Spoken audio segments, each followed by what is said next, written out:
કૃષ્ણ મિત્રો, આ છે નિકોલ બંધારો. અને મિત્રો આ તમે જોઈ રહ્યા છો કે આને પાન કહેવાય. જે હવન કરે એમાં લઈ જાય સૂકવી અને નાખે છે ઉપર. એટલે આ મોટી મોટી આવી પાન થાય છે દરિયા કિનારે. અને બંધારામાં બે બાજુ તમે જોઈ શકો આવી પણ આ બાજુ પણ આવી પાન છે.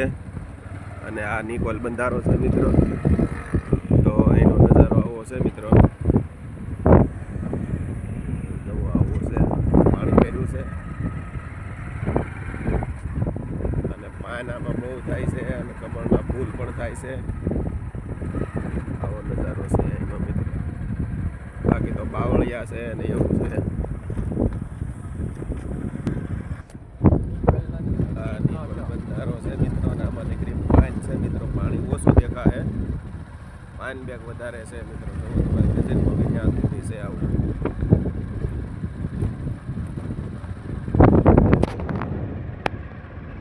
આ બાજુ પણ છે.